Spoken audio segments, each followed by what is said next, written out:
ദൈവനാമം മഹത്വപ്പെടുമാറാകട്ടെ. കുഞ്ഞുങ്ങൾക്ക് കഥ ഇഷ്ടമാണല്ലോ. ഇന്ന് നമ്മൾക്ക് രക്തസാക്ഷിയായ ഒരു വ്യക്തിയെക്കുറിച്ച് നമ്മൾക്ക് പഠിക്കാം.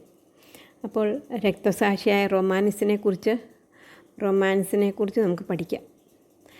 അത് പഠിക്കുന്നതിന് മുമ്പായിട്ട് നമുക്കൊരു വാക്യം പഠിക്കാം. വാക്യം പഠിക്കുന്നുണ്ടല്ലോ കുഞ്ഞുങ്ങൾ. എഫെസ്യ ലേഖനം 6-ാം അധ്യായത്തിൻ്റെ 14-ാം വാക്യം. എനിക്കോ നമ്മുടെ കർത്താവായ യേശു ക്രിസ്തുവിൻ്റെ ക്രൂശിലല്ലാതെ പ്രശംസിപ്പാൻ ഇടവരരുത്. അവനാൽ ലോകം എനിക്കും ഞാൻ ലോകത്തിനും ക്രൂശിക്കപ്പെട്ടിരിക്കുന്നു. ഒന്നും കൂടെ നമുക്ക് ആ വാക്യം ഒന്ന് പഠിക്കാം.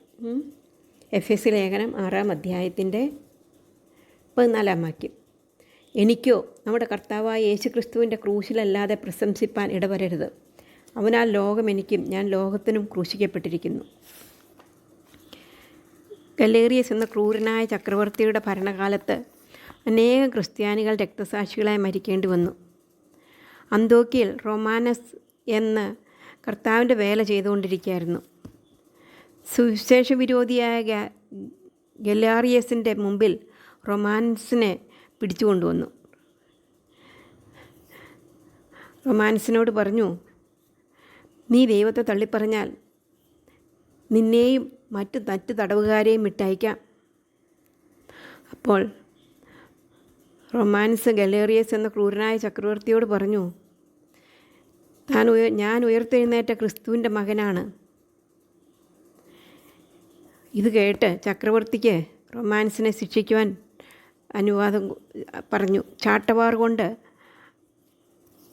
അടി കൊള്ളും തോറും അവനെ ചാട്ടവാർ കൊണ്ട് അടിക്കുകയാണ്. എന്നാൽ ചാട്ടവാർ കൊണ്ട് അടി കൊള്ളും തോറും ഉച്ചത്തിൽ ദൈവത്തെ സ്തുതിച്ച് പാടിക്കൊണ്ടിരുന്നു. ഇതിൽ കുപിതനായ ചക്രവർത്തി റൊമാനസിനെ ഇരുവശങ്ങളിൽ നിന്നും എല്ല് കാണുന്നത് വരെ വാർന്നെടുക്കുവാൻ പറഞ്ഞു.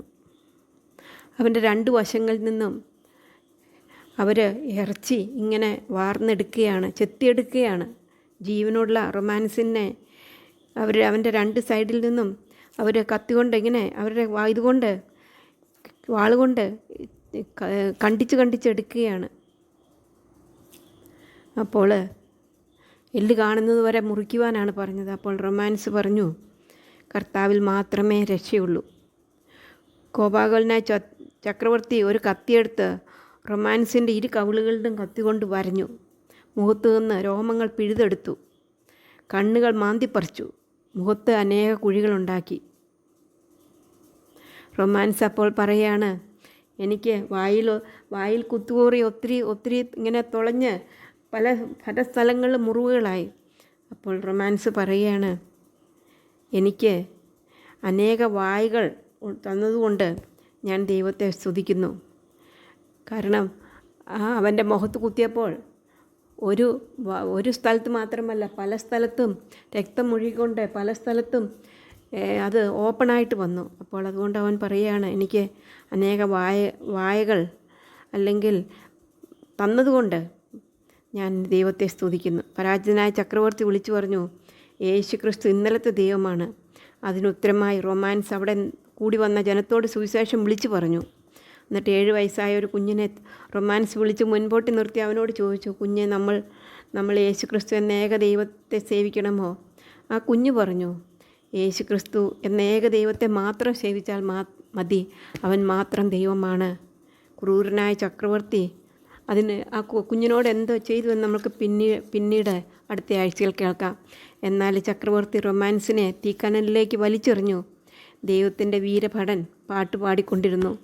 ആ ശക്തിയായ കാറ്റടിച്ച് തീ കെട്ടുപോയി. തുടർന്ന് റൊമാനസിനെ കെട്ടിത്തൂക്കി കൊന്നു. അങ്ങനെ ആ ഭക്തൻ താൻ സ്നേഹിച്ച കർത്താവിൻ്റെ അടുക്കിലേക്ക് സന്തോഷത്തോടെ ചെന്നു ചേർന്നു. നമുക്ക് നമ്മുടെ വാക്യം ഒന്നും കൂടെ പഠിക്കാം. റൊമാനസിനും പറയാനുള്ളത് അത് തന്നെയാണ്. അപ്പോസ്തലനായ പൗലോസും തൻ്റെ വചനത്തിൽ പറഞ്ഞത് അത് തന്നെയാണ്. നമുക്ക് എഫെസ്യ ലേഖനം 6-ാം അധ്യായത്തിൻ്റെ 14-ാം വാക്യം. എനിക്കോ നമ്മുടെ കർത്താവായ യേശു ക്രിസ്തുവിൻ്റെ ക്രൂശിലല്ലാതെ പ്രശംസിപ്പാൻ ഇടവരരുത്. അവനാൽ ലോകം എനിക്കും ഞാൻ ലോകത്തിനും ക്രൂശിക്കപ്പെട്ടിരിക്കുന്നു. നമുക്ക് പ്രാർത്ഥിക്കാം. സ്നേഹവാനായ ദൈവമേ, ഇന്ന് ഞങ്ങൾക്ക് എന്നുള്ള കഥയ്ക്കായിട്ട് ഞങ്ങൾ നിന്നെ സ്തുതിക്കുന്നു. റൊമാനസ് എന്ന ദൈവഭക്തൻ്റെ ജീവിതത്തിൽ അനേക കഷ്ടതകൾ വന്നെങ്കിലും കർത്താവിന് വേണ്ടി അവൻ സ്ട്രോങ് ആയിട്ട് നിന്നു. അവൻ്റെ ജീവിതം തളർന്നില്ല. അവൻ കർത്താവിനെ പാടി സ്തുതിച്ചുകൊണ്ടിരുന്നു.